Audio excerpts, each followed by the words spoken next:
It only just occurred to me while writing this review that Germany was still at war with the world in 1917 when Leuchtturm started their company. And then Rhodia started their brand in France in 1934 when they were experiencing financial recession and socialist riots. I suppose life does go on to some degree during life-changing world events, but it just tickles my brain that someone was sitting there at that time and thought, I'm going to start a notebook company. The relationship between Germany and France is much improved these days, so I'm very sorry for what I'm about to do. I'm going to compare the German Leuchtturm1917 notebook to the French Rhodia notebook with Claire Fontaine paper. Hopefully everyone will still be friends afterwards. Maybe there'll be a winner and maybe there won't. Hi, I'm Ruby from the Useful Journal. Like this video and subscribe to my channel for over 40 individual journal reviews and many more comparison reviews like this one. Today I'm comparing the notebooks from Leuchtturm 1917 to the notebook from Rhodia, the Rhodiarama notebook, both of which have dot grid paper that is popular with fountain pen users. I'm going to tell you about the relevant points in terms of comparison between the two companies, their products, the packaging, the features and markings of the journals, the paper and pen test. I'll talk about the construction and I'll talk to you about environmental and social responsibility. I will occasionally refer to the Leuchtturm 1917 hardcover notebook, but because the Rhodiarama hardcover version doesn't come with dot grid markings, I will mostly be comparing the softcover Rhodiarama with the softcover Leuchtturm 1917 notebook.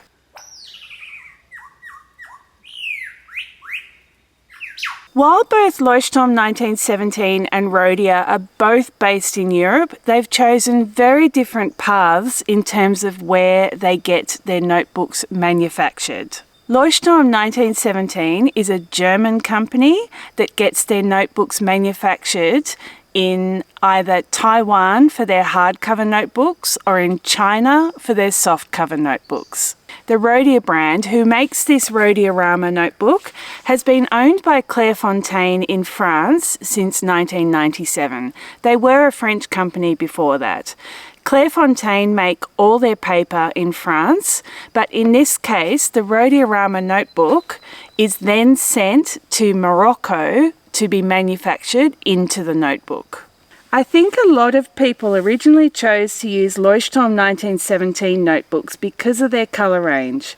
The softcover range has 23 colours, which they add to and subtract from all the time. You can see they've actually got 4 new colours listed now. Rhodia traditionally only had notebooks in a very limited colour range of black, orange and sometimes white and silver. Their Rhodiarama range has broken open these bounds and their softcover notebooks come in 21 colours. I personally prefer the Rhodiarama colours because they're a little bit more muted and softer to the eye.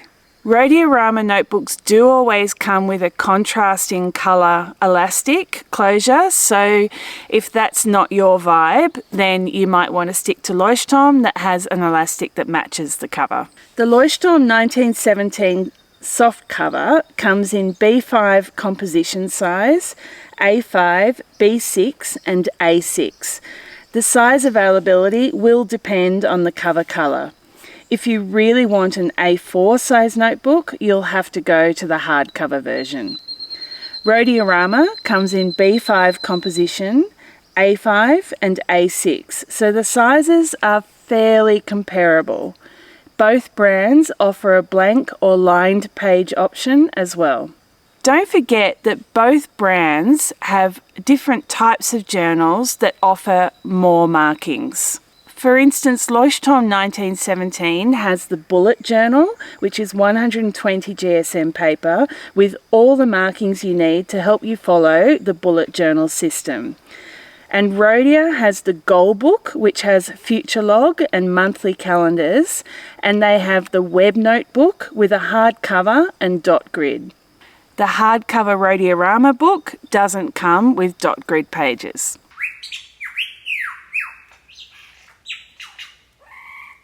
There's a big difference between the three journals when we look at the price. I'm going to take you to my website, The Useful Journal, at this point, because I've got a very useful compare function on my journal reviews. When you enter my journal reviews page, open a journal you're interested in this case, the Leuchtturm softcover. Click on the Compare button. Return to the journal reviews page, open the Rhodia notebook, and again, click on the Compare button. Repeat this process again to add the Leuchtturm hardcover if you wish. I'll add it as it's relevant when we discuss price. You can see now that the Leuchtturm hardcover version is by far the cheapest per page at 10 US cents per page. Rhodia comes next at 14 US cents per page, and then the Leuchtturm softcover is 19 US cents per page. These differences make sense when we see the number of pages included in each notebook. The Leuchtturm hardcover has a big 251 pages, the Rhodia has 160 pages, and the softcover Leuchtturm only has 123 pages. I'm not sure why Leuchtturm opted to have so few pages in their softcover version, and I would care a bit less if it weren't so expensive. They charge almost as much for this softcover notebook as they do for their hardcover version, which has twice the number of pages. I actually like having the odd journal with less pages because they're perfect for hobby journals or purposes where you're just never going to fill up a full-size journal. The 160-page Rhodiarama is not quite enough to do one day a page for half the year, and the Leuchtturm allows enough pages for half the year with a few extra pages for your initial setup and some collections pages.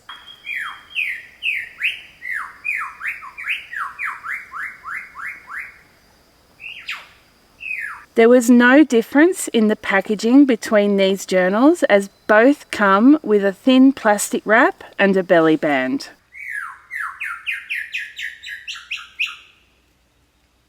Let's focus on the two softcover notebooks. These both have a polyurethane leatherette cover that is cut flush with the edges of the notebook pages, but they're quite different in texture.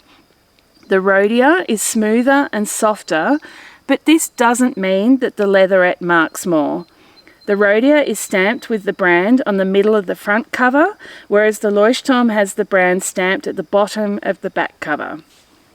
They're both closed with an elastic closure, and both have the same problem with the elastic marking the edges of the softcover. Both notebooks don't come with a pen loop, however you can buy a separate pen loop for the Leuchtturm. While they both have a pocket, I do prefer the Leuchtturm one that is the full width of the back cover.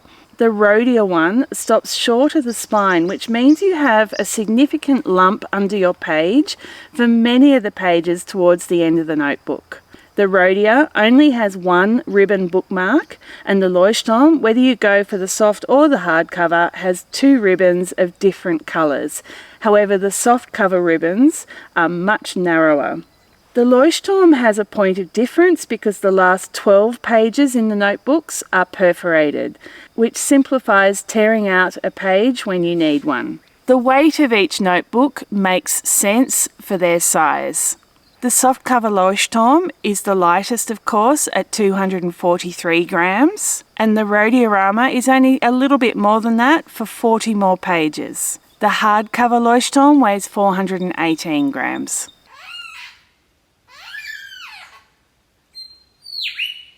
I really am going to set aside the Leuchtturm 1917 hardcover while I talk to you about the construction of the notebooks. Leuchtturm consistently mess up the gluing in of the signatures in their hardcover notebooks, including the bullet journal, and I really don't think it's good enough. They have done better with their soft cover, where the joins between signatures are neatly glued, there is no exposed binding, and the pages press down evenly. The Rhodia is similarly neat in construction but has less individual stitches holding in each signature, only 3. I'm not sure if this affects the long-term security of the pages in the binding. The ribbon on the Rhodia looks slightly more securely attached than those on the Leuchtturm notebooks. Both journals will lie flat with encouragement and don't lie very flat when you're close to the front or back of the notebook. This is pretty typical of softcover notebooks because there isn't the weight of the cover to hold the journal down at the front or the back. Overall, I would say the two softcover notebooks are pretty even in terms of construction quality.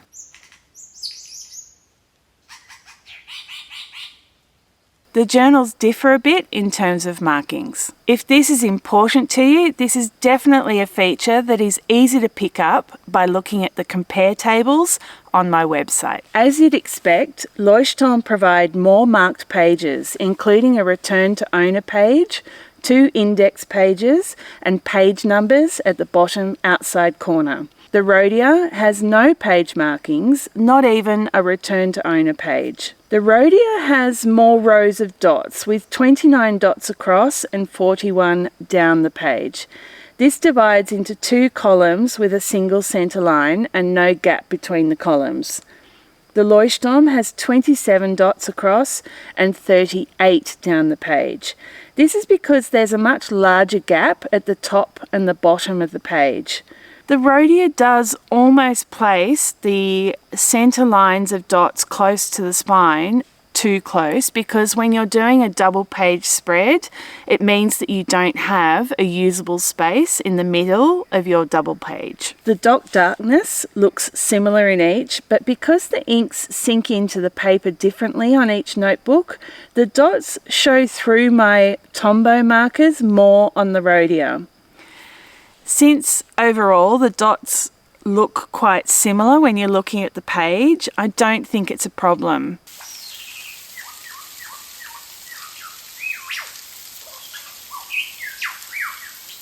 The paper on these two journals is very different. Leuchtturm paper is 80 GSM and a light cream colour, and the Rhodia is 90 GSM and a slightly darker cream.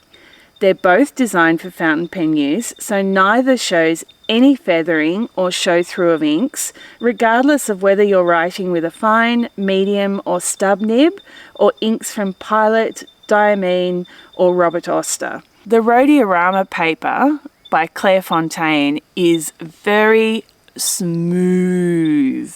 One might almost say too smooth, because it can be the case that a ballpoint pen, for instance, will skip on the page.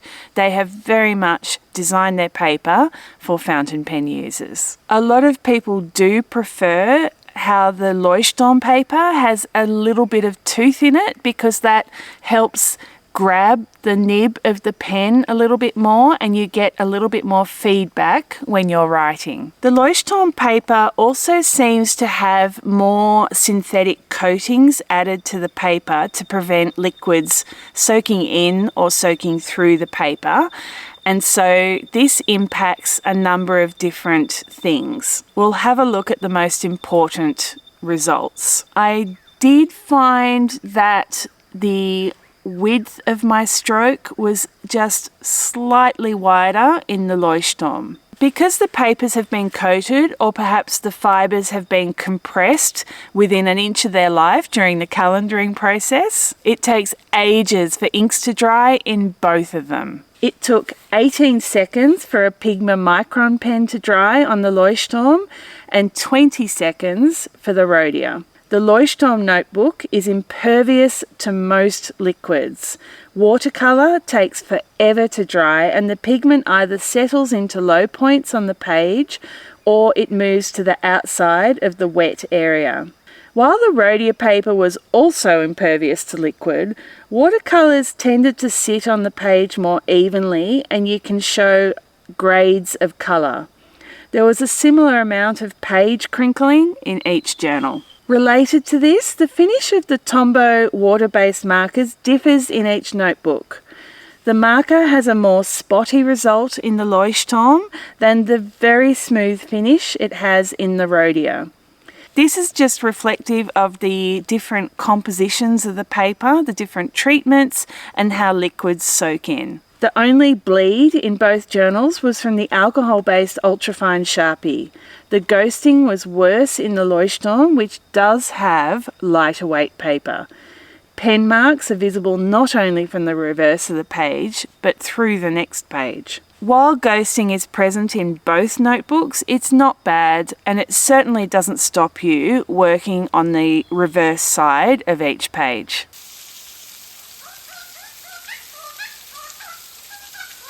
Keeping it simple in terms of sustainability for each journal, they do both have paper sourced from sustainable forestry practices that has been certified by the Forest Stewardship Council. Both companies note that they manage their chemical use and use water-based inks. However, Rhodia goes a step further by talking about decarbonising their factories, by reducing their use of gas, by managing their water use and making sure that any discharges from their factory don't cause water pollution. Rhodia also certify their paper under the Program for the Endorsement of Forest Certification Scheme. I'm not sure why they do both, but they do. They provide more information about their chain of supply, including the countries they get their wood pulp from. The fact that they seem to have a better understanding of their supply chain means that they're better able to act on it and respond to it and make sure that it's a more sustainable production line. Neither company provides a lot of information about corporate social responsibility, so I'm unable to comment on whether they've made sure that working conditions in their factories are okay, for instance.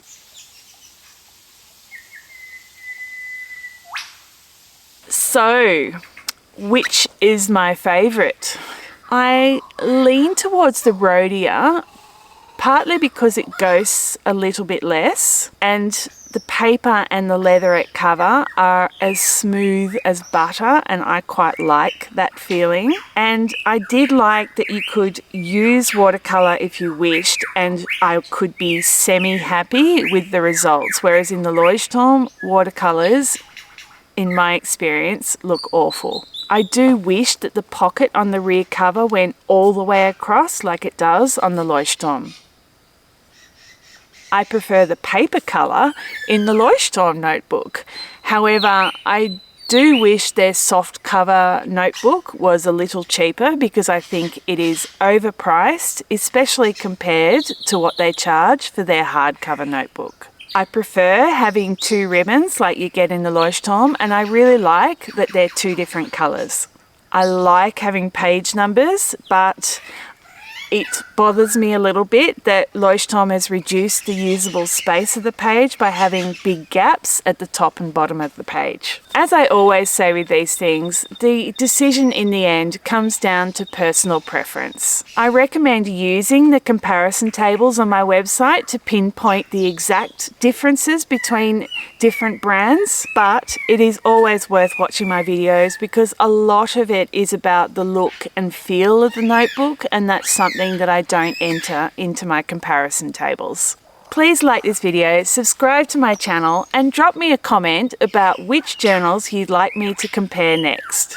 Pick from the journal reviews I've already done on my website, or perhaps you can tell me about a brand that I haven't tried yet. See ya!